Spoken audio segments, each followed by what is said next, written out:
చూస్తుంటే education system ఇవాళ రోజులలో చాలా రిజిడ్ అయిపోయింది. పిల్లలు ఒకప్పుడు వేస్ ఆఫ్ లెర్నింగ్ చదవడం, వెళ్ళి ఎగ్జామ్ రాయడం, ఇదే సిస్టమ్ నడుస్తుంది. ప్రాక్టికల్గా ఎవరికి ఏం అర్థం కావట్లేదు. నేను మొదటి నుంచి చెప్పేది ఏంటంటే 10+2 సిస్టమ్ అనేది అసలు తప్పు. 10+2 సిస్టమ్ తీసేయాలి.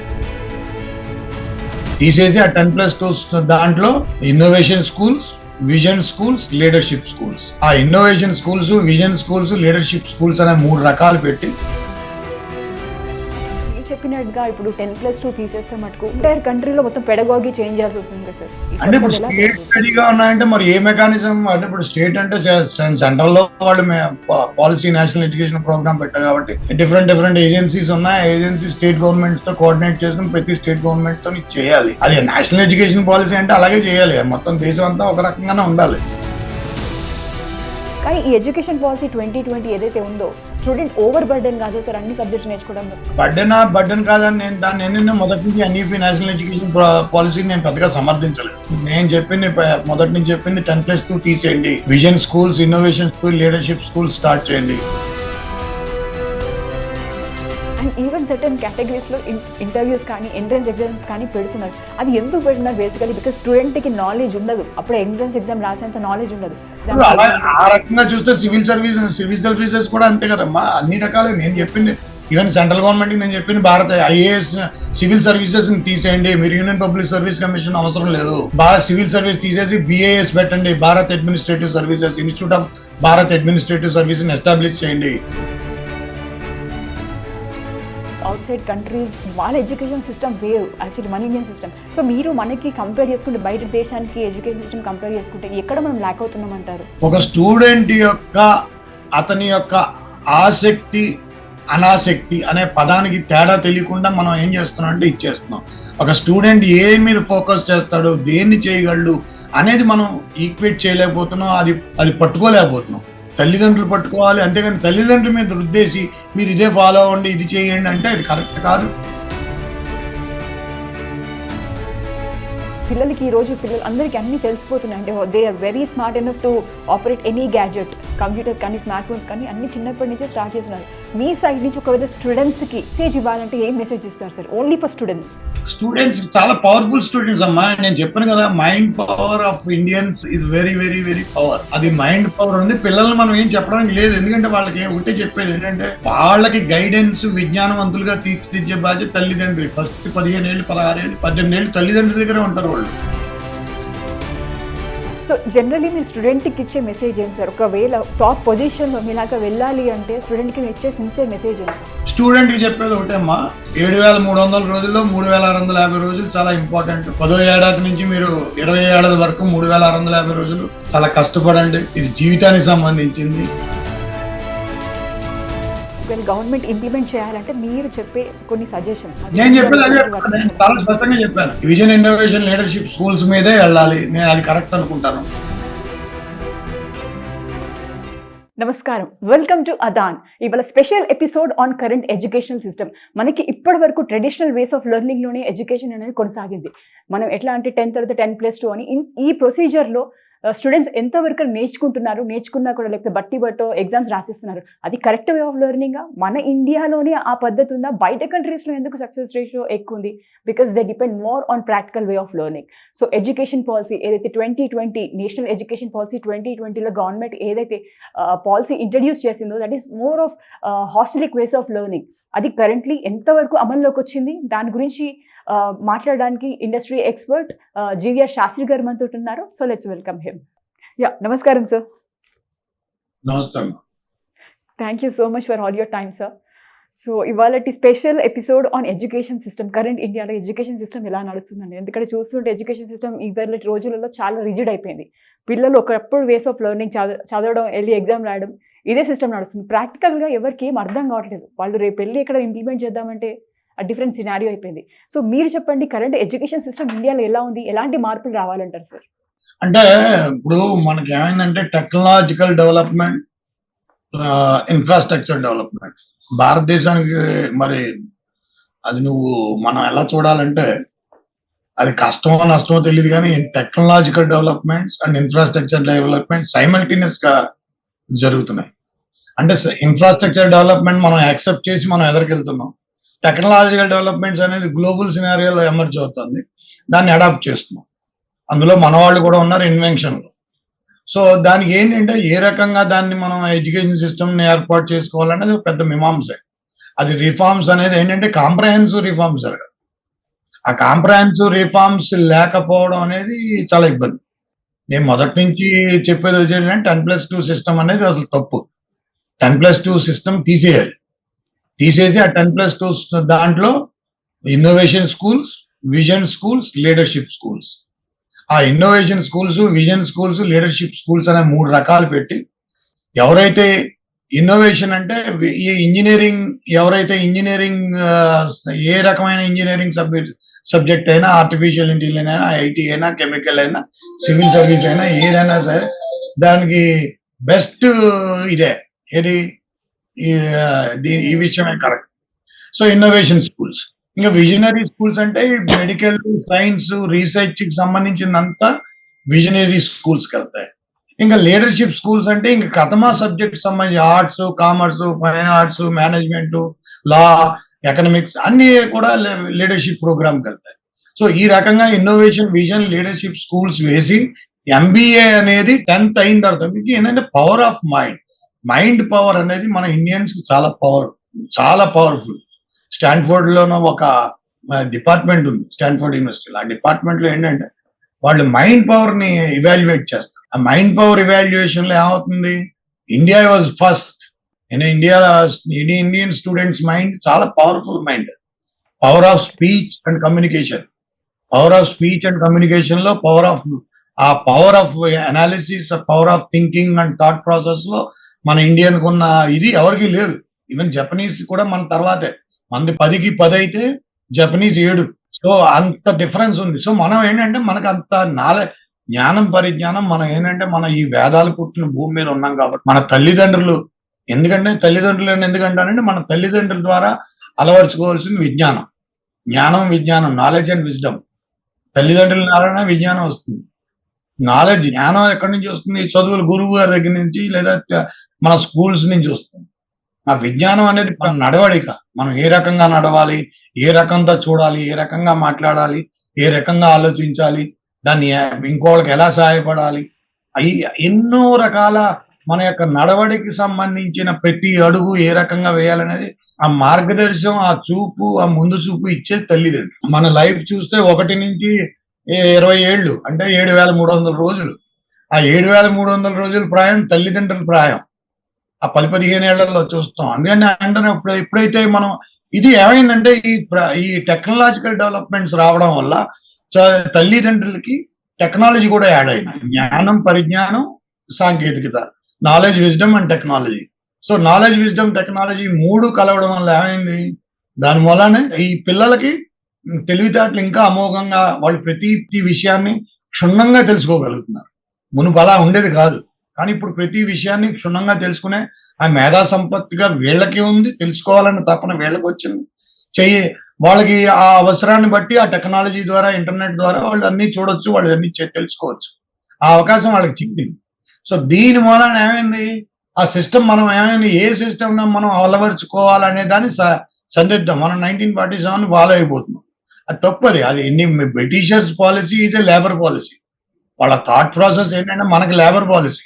మన భారతదేశానికి, బంగ్లాదేశ్కి, పాకిస్తాన్కి, శ్రీలంకకి, ఏషియన్ కంట్రీస్ అన్నిటికీ కూడా వాళ్ళు లేబర్ పాలసీ. వాళ్ళకి ఏంటంటే వీళ్ళు లేబర్ వాళ్ళ కలోనియల్ సిస్టమ్ అని చెప్పి ఆ లేబర్ పాలసీ కోసం 10+2, వీడి డిగ్రీ, వీడి కామర్స్ అసిస్టెంట్, వీడి క్లర్క్, వీడిది అనే పద్ధతిలో తీసుకెళ్లారు వాళ్ళు.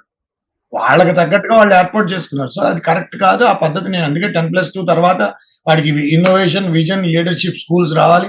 ఎంబీఏ 10th తర్వాత వెళ్ళిపోతుంది. మీకు నిజంగా చెప్పాలంటే వాడికి ఎంబీఏ అనేది degree, master of business administration అనేది అదే management, innovation of management, vision of management, leadership of management అనేది వాడికి అక్కడే తెలియాలి. అక్కడ తెలిస్తే ఆ నాటుకున్నది ఏంటంటే అక్కడ క్షుణ్ణంగా ఆ సాంకేతికత అనేది వాడికి అర్థం అవుతుంది. ఆ స్కిల్ డెవలప్మెంట్ అనేది వస్తుంది. సో దాని మూలన అది ఇంపార్టెంట్. Right sir. సో మీరు చెప్పినట్టుగా ఇప్పుడు 10+2 తీసేస్తే మటుకు ఇప్పుడు ఎంటైర్ కంట్రీకి ఇప్పుడు మీరు చెప్పిన 5+3+3+4 అనే సిస్టమ్ ఏదైతే ఉందో అది చేయాలంటే ఎంటైర్ కంట్రీలో మొత్తం పెడగాగి చేంజ్ చేయాల్సి వస్తుంది కదా సార్. అండ్ స్టేట్స్ రెడీగా ఉన్నాయి యాక్సెప్ట్ చేయడానికి. దాని గురించి మీరు ఎలా చెప్తారు? ఈ అంటే ఇప్పుడు కొత్తది ఎలా స్టేట్ చేయాలి? రెడీగా ఉన్నాయంటే మరి ఏ మెకానిజం అంటే ఇప్పుడు స్టేట్ అంటే సెంట్రల్ లో వాళ్ళు పాలసీ నేషనల్ ఎడ్యుకేషన్ ప్రోగ్రామ్ పెట్టారు కాబట్టి డిఫరెంట్ ఏజెన్సీస్ ఉన్నాయి. ఏజెన్సీ స్టేట్ గవర్నమెంట్ తో కోఆర్డినేట్ చేసుకుని ప్రతి స్టేట్ గవర్నమెంట్ తో చేయాలి. అది నేషనల్ ఎడ్యుకేషన్ పాలసీ అంటే అలాగే చేయాలి. మొత్తం దేశం అంతా ఒక రకంగానే ఉండాలి. అది అలాగంటేనే కరెక్ట్, అదే చేయాలి, అది జరగాలి. అది జరగట్లేదు. ఈ బోర్డులు అక్కర్లేని బోర్డులు పెట్టుకున్నారు. ఇంకా అక్కర్లేని బోర్డులు కాదు అవన్నీ, ఏంటంటే అవన్నీ అబ్సల్యూట్ అయిపోయి అంటే ఉపయోగానికి లేదు, ఉపయోగానికి ఇంకా రావు. ఎందుకంటే మన ఆ సమయం కాలం తీరిపోయింది. మన ఆ సమయం టైం అయిపోయింది కాబట్టి మనం మార్చుకోవాలి. దాని మీద పూర్తిగా ఆలోచనాబద్ధంగా ఉండాలి. ఆలోచనాబద్ధం మన దగ్గర ఉందని నేను అనుకోవట్లేదు. ఎందుకంటే దానికి తగ్గట్టుగా ప్రజల్లో స్టూడెంట్స్ లో తల్లిదండ్రుల మీద భారం వేసేస్తున్నాం. మనం ఏం చేస్తున్నాం అంటే మన ఎడ్యుకేషన్ సిస్టమ్ ఎలా తయారైందంటే తల్లిదండ్రుల మీద చదువు తల్లిదండ్రుల మీద వేసేసి ఖర్చు వాళ్ళ మీద వేసేసి, అది రాజ్యాంగం ప్రకారం చదువు అనేది హక్కు. ఆ హక్కు మన ఇంటి దగ్గర రావాలి, లేదా మనం అలా పరిస్థితి తీసుకురావాలి ప్రభుత్వాలు. సో ఇది ప్రభుత్వాల బాధ్యత, అది ప్రభుత్వాలే తీసుకోవాలి, తల్లిదండ్రులు తీసుకునేది కాదు, తల్లిదండ్రులు చేసేది కాదు. తల్లిదండ్రుల మీద రుణమే బాధ్యత, పూర్తి కొనుగోలు శక్తి మీద విపరీతమైన కొనుగోలు శక్తి పిల్లల మీద పెట్టడం అనేది కూడా కరెక్ట్ కాదు. అది అలా చేయడం తప్పు. అలాంటి కాన్స్టిట్యూషన్ మనం అలా పెట్టుకోవాలి. Right sir. అండ్ ఇంకొక డౌట్ నాకు ఏమొస్తుందంటే జనరలీ ఏవైతే ఇన్వెన్షన్స్ లైక్ ఎలక్ట్రిసిటీ కనుక్కోవడం, ఎడిసన్ గారు ఎలక్ట్రిసిటీ కానివ్వండి, theory of elasticity by Einstein, ఇవన్నీ కూడా మన ఇండియాలో ఆల్రెడీ ఉన్న. ఇన్వెంట్ చేయకముందు ఇండియాలో యజుర్వేద అనే స్క్రిప్ట్ లో ఉన్నాయి. ఇది కొత్తగా బయట వాళ్ళు కనుక్కున్నది కాదు అని నడుస్తుంది కదా. అంటే ఇండియన్ మెన్స్ సో పవర్ఫుల్ అంటున్నారు కదా. బట్ అదే ఇప్పుడు ఎందుకు ఈ కరెంట్ జనరేషన్ ఎందుకు ఆ స్టాండర్డ్స్ మెయింటైన్ చేయలేకపోతున్నారు అంటున్నారు, even with good education? Standard maintain చేయకపోవడం అనేది మా స్టూడెంట్స్ దగ్గర అది ఉంది. ఆ power of vision, power of innovation, power of leadership అనేది ఉంది. స్పీచ్ ఉంది, కమ్యూనికేషన్ ఉంది. ఈ సిస్టమ్స్ మీద ఈ రోజు నరేంద్ర మోడీ గారు మాటల్లో ఆయన ఏంటంటే ఈ ఫారిన్ పాలసీని స్ట్రీమ్ లైన్ చేయగలిగాడంటే power of speech and communication మీద. సో ఆ కమ్యూనికేషన్ మీద, ఆ సిస్టమ్ మీద మొత్తం పిల్లలందరికీ ఉంది. మొత్తం దేశంలో, మన భారతదేశంలో ఉన్న 100% తల్లిదండ్రులు చాలా పెర్ఫెక్ట్ గా ఉంటారు. వాళ్ళందరూ పిల్లల కోసం కష్టపడతారు. Selfish father and selfless love ఇస్తారు. వాళ్ళు ఎంతో కష్టపడతారు పిల్లల కోసం. ఏ స్టోన్ వదలరు, అన్ని రకాలుగా సహకారం చేస్తారు. సో అలాంటివి వాళ్ళు ఏంటంటే తద్వారా వాళ్ళ పొందే విజ్ఞానానికి మనం ఏంటంటే ఆ గవర్నమెంట్ పాలసీలో మార్పు తీసుకురావాలి. ఆ గవర్నమెంట్ పాలసీలో ఏది కరెక్ట్, ఏ మెథడాలజీ తీసుకురావాలి.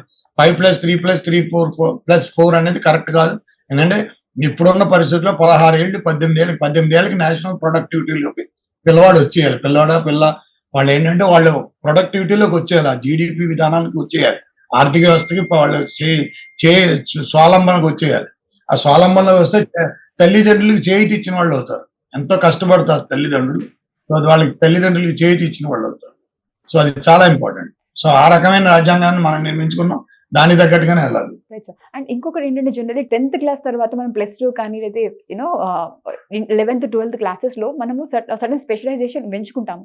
కానీ ఈ ఎడ్యుకేషన్ పాలసీ 2020 ఏదైతే ఉందో అక్కడ ఏంటంటే లాస్ట్ స్టేజ్ 4 years చదివే ప్యాటర్న్ లో స్టూడెంట్ ఓవర్ బర్డెన్ కాదా సార్ అన్ని సబ్జెక్ట్స్ నేర్చుకోవడంలో? ఓవర్ బర్డెన్ కాదమ్మా. బర్డెన్ కాదని నేను మొదటి నుంచి ఎన్ఈపీ నేషనల్ ఎడ్యుకేషన్ పాలసీని నేను పెద్దగా సమర్థించలేదు. నేను చెప్పింది మొదటి నుంచి చెప్పింది 10+2 తీసేయండి. Vision schools, innovation school, leadership school start చేయండి. అందులోనే అక్కడే డైవర్సిఫై అయిపోవాలి. 10th నుంచే డైవర్సిఫై అయిపోవాలి. వాళ్ళు విజన్ స్కూల్స్కి వెళ్తున్నాడా, ఇన్నోవేషన్ స్కూల్కి వెళ్తున్నాడా లీడర్షిప్, అందరూ ఈక్వల్. ఎందుకంటే మనకి ఫారెన్ పాలసీలో మనకి అందరం అన్ని రకాల అవకాశాలు అందరికీ దొక్కుతాయి. అంతేగాని ఇంజనీర్లే వెళ్ళాలి, డాక్టర్లే వెళ్ళాలి, వీళ్ళు వెళ్ళకూడదు. సో అన్ని రకాల ప్రజలు కూడా వెళ్ళొచ్చు, అన్ని రకాల స్టూడెంట్స్ వెళ్ళొచ్చు, అందరికీ సమాన అవకాశాలు దొరుకుతాయి. ఎందుకంటే ఈ ఎడ్యుకేషన్ పాలసీలో ఎందుకంటే ఇప్పుడు మెడికల్ ఎంట్రన్స్ నువ్వు హైదరాబాద్ లో రాస్తే సెలెక్ట్ అవ్వవు. ఒకవేళ అవ్వకపోతే నువ్వు యుక్రెయిన్ వెళ్ళిపోతావు, అక్కడ చదువుకుంటావు. అంటే అండి నువ్వు ఇక్కడ 3 గంటల పరీక్ష రాస్తే సెలెక్ట్ అవ్వకపోతే అక్కడ 20 లక్షలు కడితే నీకు సీట్ ఇచ్చేస్తాడు. అంటే ఇక్కడ 3 గంటలు చదువు, 3 గంటల ఎగ్జామ్, అక్కడ 20 లక్షలతో కొనుగోలు. సో అలాంటి వ్యవస్థ మనం భౌగోళికంగా లేవు. అలాంటి టెక్నాలజీ కాదు. వరల్డ్ వైడ్ వెబ్ ఇది. ఆ వరల్డ్ వైడ్ వెబ్ లో మనం గ్లోబల్ విలేజ్ అంటే ఆ గ్లోబల్ విలేజ్ తగ్గట్టు కాన్సెప్చువల్ ఫ్రేమ్వర్క్ ఉండాలి. ఆ ఫ్రేమ్వర్క్ లో మనం ఉండి తీరాలి. మనం లేవు, అది నిర్మోహమాటంగా చెప్పాలి. అది ప్రభుత్వానికి తెలియాలి. స్టేట్ గవర్నమెంట్ లో ఎడ్యుకేషన్ పాలసీని మొత్తం రీవ్యాంప్ చేసుకోవాలి. ఇంకా అధికారులు చేయకపోతే దిక్కుమాలిన అది కూడా వీళ్ళు దీనికి కూడా పనికిరానని మనం అనుకోవాలి. Right sir. And even certain కేటగిరీస్లో ఇంటర్వ్యూస్ కానీ ఎంట్రన్స్ ఎగ్జామ్స్ కానీ పెడుతున్నారు. అది ఎందుకు పెడుతున్నారు బేసికలీ? బికాస్ స్టూడెంట్కి నాలెడ్జ్ ఉండదు, అప్పుడే ఎంట్రన్స్ ఎగ్జామ్ రాసేంత నాలెడ్జ్ ఉండదు.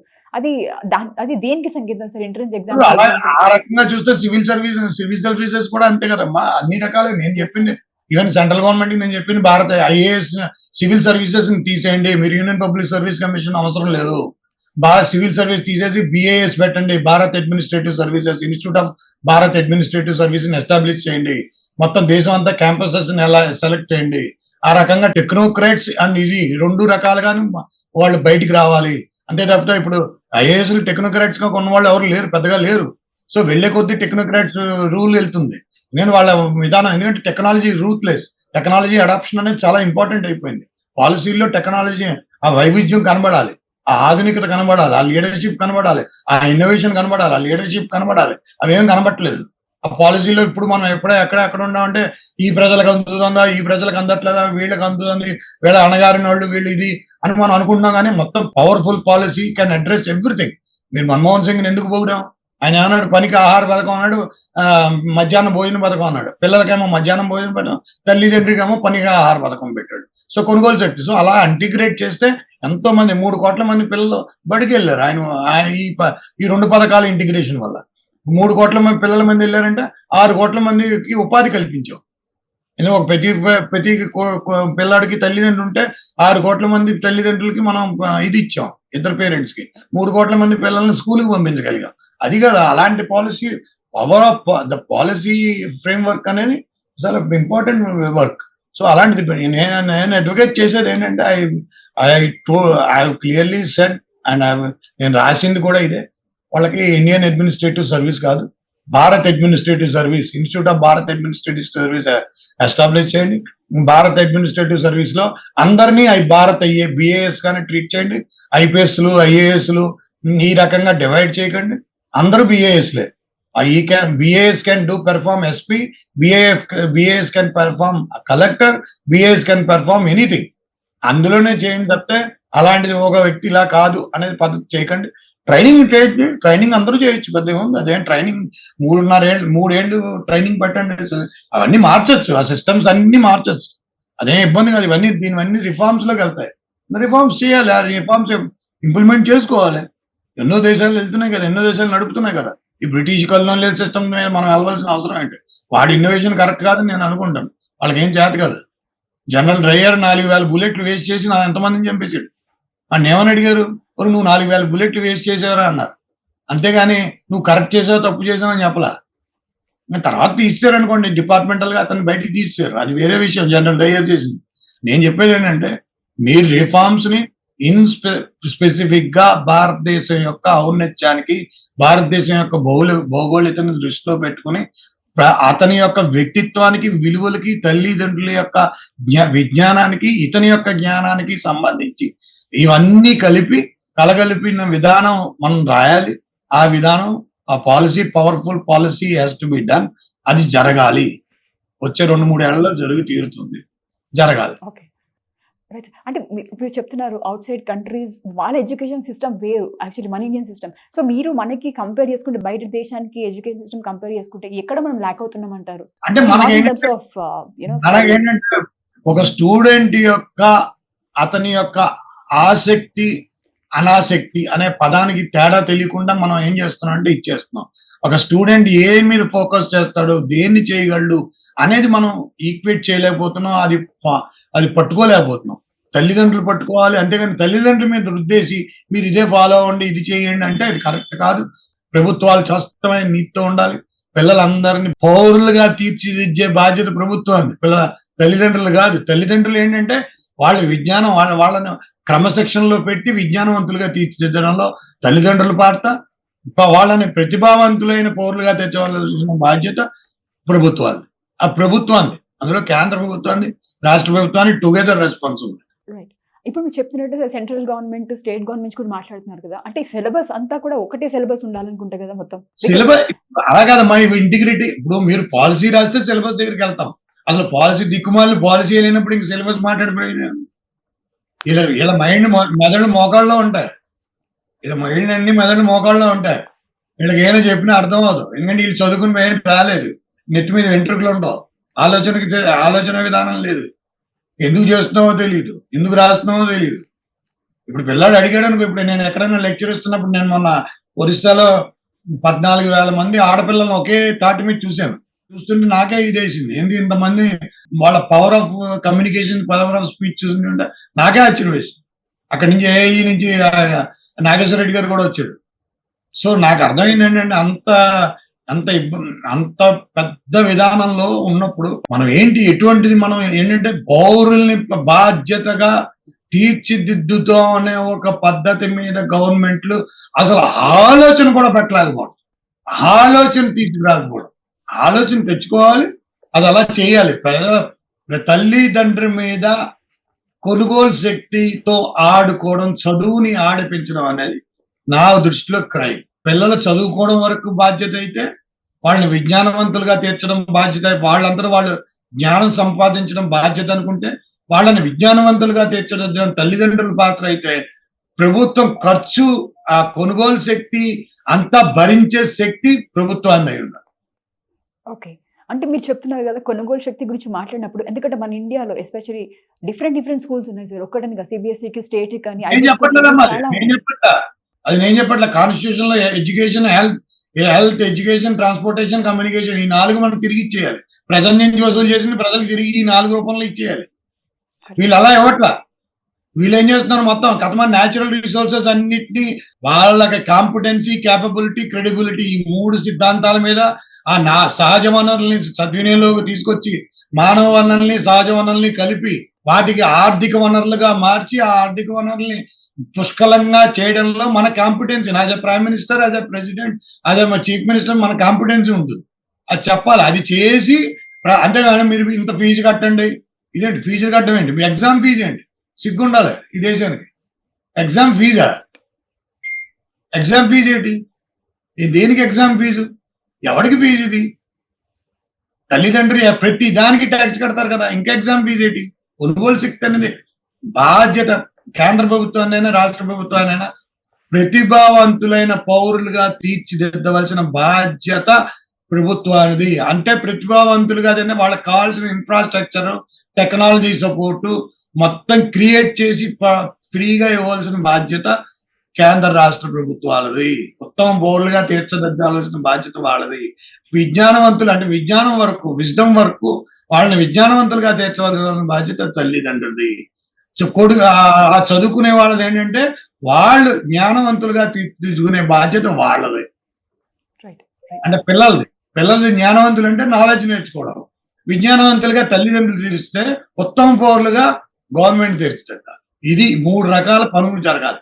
అది ఏం చేస్తున్నారు తెలివితేటలుగా, వీళ్ళ మీద వేసేస్తున్నారు, తల్లిదండ్రుల మీద వేసేస్తున్నారు. కొడుకు స్టూడెంట్స్ తల్లిదండ్రుల మీద నువ్వు చెప్తావంటే, ఇప్పుడు మీరు తల్లిదండ్రులు ఏదైనా చెప్తున్నాను అనుకో, పిల్లలు ఏమంటారు, నాన్న నీకేం లేదు, నువ్వు మాట్లాడకంటారు. తల్లిదండ్రులు మాట్లాడద్దు అంటున్నారు. అంటే అటువంటి పరిస్థితికి వచ్చారంటే దెర్ ఇస్ ఎ గ్యాప్, ఆ జనరేషన్ గ్యాప్ వచ్చేసింది. ఎందుకు వచ్చేసింది? ఆ టెక్నాలజీ దాని మీద వచ్చేసింది. ఆ టెక్నాలజీ దాని మీద రావడం వల్ల ఏమైంది, ఈ పిల్లలకి ఆ గ్యాప్ ఎవరు తీసుకొచ్చారు అంటే, ఈ ఉత్తమ పౌరుడుగా తీర్చవలసిన బాధ్యతను ప్రభుత్వం గుర్తించాలి, జ్ఞానవంతుడిగా బాధ్యత తీసుకోవాల్సిన స్టూడెంట్ గుర్తించాలి, విజ్ఞానవంతుడిగా తీర్చిదిద్దవలసిన బాధ్యత తల్లిదండ్రులని వాళ్ళు గుర్తించాలి. పాపం వాళ్ళ మీద అన్ని బాధ్యతలు వేసేస్తున్నారు. సో దానివల్ల ఏమైంది, వాళ్ళకి ఏమీ అర్థం అవ్వట్లేదు. కొన్ని చోట్ల చేతులు ఎత్తేస్తున్నారు, మేము చదివించలేమంటున్నారు, మేము డబ్బులు పెట్టలేమంటున్నారు.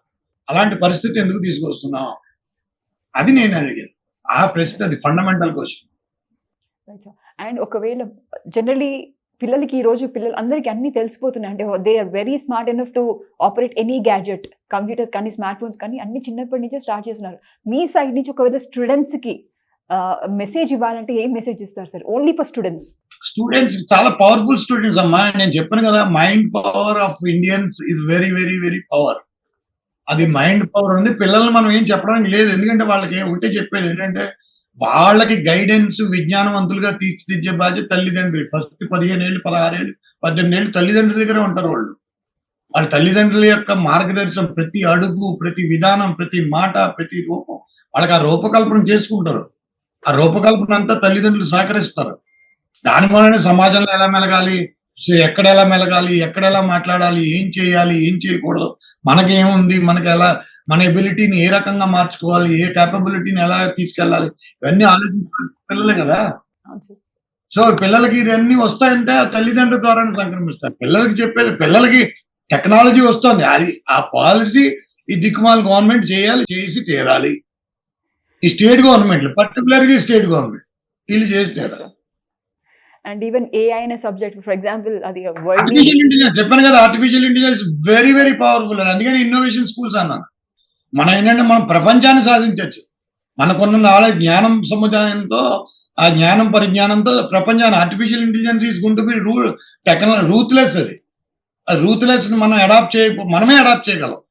మన దగ్గర ఆ సత్తా ఉంది, ప్రతి స్టూడెంట్ అడాప్షన్ చేయడానికి సత్తా ఉంది. సో అది ఆర్టిఫిషియల్ ఇంటెలిజెన్స్ లో చాలా ఎక్కడికి వెళ్ళిపోతాం, ఎన్నో మార్పులు వచ్చేస్తాయి. వచ్చే 5 ఏళ్లలో చాలా మార్పులు వచ్చేస్తాయి. చాలా దేశం 5 ఏళ్ళు 10 ఏళ్లలో మనం ఎన్నో మార్పులు చూడాలి. ఈ దేశం చూడవలసిన ఆవశ్యకత ఉంది, అది చూస్తుంది కూడా.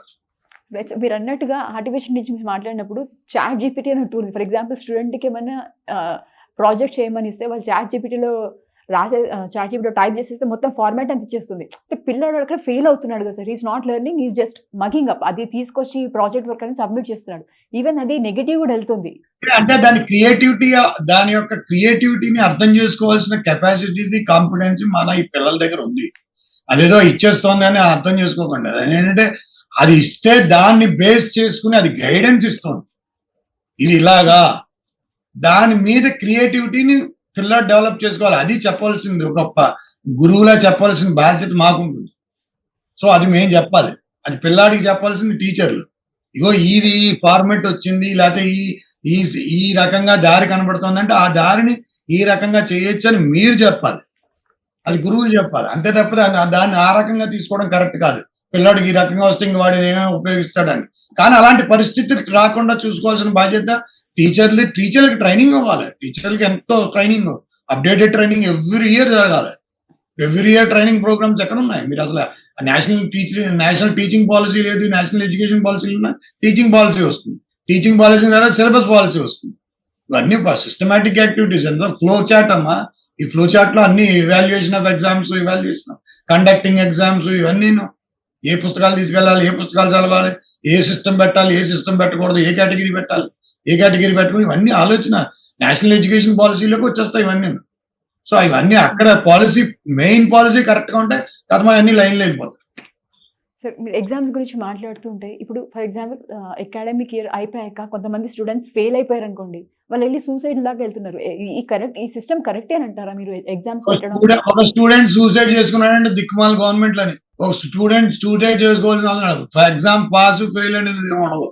ఒక మనిషికి వ్యక్తిత్వాన్ని చూపించాలి, వాడు పాస్ అయ్యాడా ఫెయిల్ అయ్యాడు. ఆ రకం చూస్తే అమితాబ్ బచ్చన్ మిలిటరీలో రిజెక్ట్ అయిపోయాడు.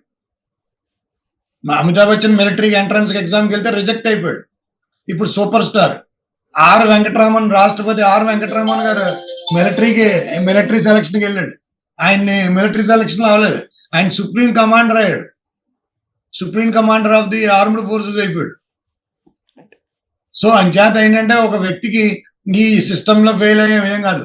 ఆ టైంలో ఒక ఎగ్జామ్ కండక్ట్ చేస్తే ఆ 3 గంటల్లో, అది అసలు ఆ 3 గంటల ఎగ్జామ్ కూడా తప్పే, ఆ సిస్టమే తప్పు, ఎగ్జామ్ తప్పు అని నేను అన్నాను కదా. ఎగ్జామ్ అనేది ఆ పద్ధతి, ఆ ప్రాసెస్ తప్పు. పిల్లవాడు ఎగ్జామ్ అనేది ఏంటి, వాడు నేర్చుకున్నాడా, వాడికి తెలిసిందా తెలియలేదా అనేది మనం టెస్ట్ చేయడం. అది ఎందుకు టెస్ట్ చేస్తున్నాం? మన క్లాస్ లో 60 మంది పిల్లలు ఉంటే 60 మంది పిల్లలకి మనం చెప్పగలిగితే, 60 మంది పిల్లలకి తెలిస్తే అది ఎగ్జామ్ కండక్ట్ చేయాల్సిన అవసరం కూడా లేదు. కానీ ఆ సిస్టమ్ మనం అడాప్ట్ చేయించాలి. అంటే వాళ్ళకి 60 మందికి తెలిసింది, ఆ ఫ్రేమ్వర్క్ ఉండాలి. అది ఒక ప్రాసెస్ ఉంటుంది, ఎగ్జామ్ టైప్ ప్యాటర్న్ ఉంటుంది, ఆ ప్యాటర్న్ ఎస్టాబ్లిష్ చేయాలి. అదేంటంటే ఒక 3 గంటలు ఎగ్జామ్ పెట్టి 365 రోజులు చదివి చెప్పి అది కరెక్ట్ ఎగ్జామ్ కాదు, అది కరెక్ట్ కాదు. ఎందుకంటే ప్రజలు అది కాదు, దాన్ని ఒక సిస్టమేటిక్ గా తీసుకెళ్ళాలి, సెమిస్టర్ వైజ్ చేసుకోవాలి, లేకపోతే ఇంకోటి చేయాలి, ప్రాక్టికల్స్ పెట్టాలి, ఇది పెట్టాలి, అన్ని రకాలుగా దాన్ని తెచ్చేయాలి. చేసి దాన్ని ఈ సిస్టమ్ లో చాలా రూప్ హోల్స్ ఉన్నాయమ్మా, చాలా విపరీతమైన రూప్ హోల్స్ ఉన్నాయి. ఎందుకంటే 10th తర్వాత అబ్బాయికి విజన్ ఇన్నోవేషన్ లీడర్షిప్ స్కూల్స్ పెడితే అక్కడి నుంచి అతను ఎదరికి వెళ్ళిపోవడానికి అవకాశం ఉంది. సో ఇప్పుడు కంట్రీస్ లైక్ జపాన్ కానీ సింగపూర్ తీసుకుంటే వాళ్ళు ఎవ్రీ 5 yearsకి వాళ్ళ అకాడమిక్స్ అనేది మారుతూ ఉంటాయి, టెక్స్ట్ బుక్స్ అన్ని చేంజ్ అవుతాయి. మన ఇండియాలో ఇప్పటికీ 35 years అయింది, టెక్స్ట్ బుక్ కూడా చేంజ్ చేయలేదు. సో మన మనం దే- కొత్త ఎట్లా అంటారు కాదమ్మా, అది కాదు. ఇప్పుడు మనం చేసామని చేయలేదని కాదు అక్కడ. ఇప్పుడు టెక్స్ట్ బుక్ సిలబస్ అని కాదు, మనం వేసుకునే బట్టలే సరిగ్గా లేనప్పుడు ఇంకా ఎన్ని చేయాలి? ప్యాచ్ వర్క్ వేసుకుంటే బ్రెయిన్ అని చెప్పు. చిరిగిపోయి బట్టలు వేసుకునే రకం మనం అలవాటు చేసుకున్నాం మనం. అదేంటంటే 1947 నుంచి మొదలైపోయింది అది. దాన్ని ఏంటంటే అలా కాదు, మన నేను అదే చెప్తున్నాను. టెక్నాలజికల్ డెవలప్మెంట్స్, జ్ఞానానికి సంబంధించి, విజ్ఞానానికి సంబంధించి మార్పులు వచ్చేసినాయి. తల్లిదండ్రుల మీద బాధ్యత పూర్తిగా పడేసేస్తున్నాం. అది కరెక్ట్ కాదు. నేషనల్ ఎడ్యుకేషన్ పాలసీలో 5+3+3+3+3 అది కరెక్ట్ కాదు. నేషనల్ ప్రొడక్టివిటీలో మీరు 18 ఏళ్ల కుర్రాడు నేషనల్ ప్రొడక్షన్ లోకి వచ్చే జాతీయ స్థూల ఉత్పత్తికి సంబంధించి ఆర్థిక వనరు అంటే ఏమిటి? సహజ వనరు, మానవ వనరు. మానవ వనరులో ఒక భాగం అయిపోవాలి. ఆ మానవ వనరులో భాగం అవ్వాలంటే అంత కాంపిటెన్సీ, క్యాపబిలిటీ, క్రెడిబిలిటీ, లీడర్షిప్ మనం తీసుకురావాలి. అది తీసుకురావాలంటే ఆ రకమైన పద్ధతి, ఆ రకమైన పాలసీ మనం ఫ్రేమ్ వర్క్ చేయాలి. సో ఇప్పుడు మనం ప్రతిదాన్ని అనాలిసిస్ చేస్తే అందుకు ఉపయోగం లేదు. అది ఎలా మనం కుట్టేటప్పుడే స్టిచ్చింగ్ చేసేటప్పుడే కరెక్ట్ గా స్టిచ్ చేస్తే పిల్లాడికి కరెక్ట్ గా సూట్ అవుతుంది. ఆ స్టిచ్ చేసేటప్పుడు ఎదుగుతూ చేస్తే వాడికి అది అలాగే అవుతుంది. సో జనరల్లీ మీరు స్టూడెంట్కి ఇచ్చే మెసేజ్ ఏంటి సార్? ఒకవేళ ఒక టాప్ పొజిషన్లో మీలాగా వెళ్ళాలి అంటే స్టూడెంట్కి మీరు ఇచ్చే సిన్సియర్ మెసేజ్ ఏంటి సార్? స్టూడెంట్ కి చెప్పేది ఒకటే అమ్మా, 7,300 రోజుల్లో 3,650 రోజులు చాలా ఇంపార్టెంట్. 10వ ఏడాది నుంచి మీరు 20 ఏడాది వరకు 3,650 రోజులు చాలా కష్టపడండి. ఇది జీవితానికి సంబంధించింది. అంచేత అది పిల్లలకి తెలియజేయవలసిన బాధ్యత.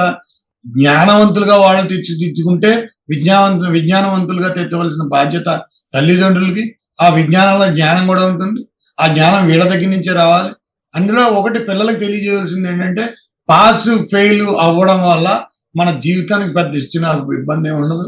అది ఏంటంటే ఆ పాస్ ఫెయిల్ అనేది ఒక చర్య, అది ఒక లైఫ్ లో ఒక ఘట్టం, చిన్న ఘట్టం. అది దానికి అంత విలువ ఏమి లేదు, అంతగా పెద్దగా వరి అవ్వాల్సింది. కానీ కష్టపడి చదువుకోవాలి. అంటే కష్టపడి ఆ దాని మీద జ్ఞానాన్ని సంపాదించాలి, జ్ఞానాన్ని మనం తెచ్చుకోవాలి, ఆ నాలెడ్జ్ అంతా గ్రహించాలి.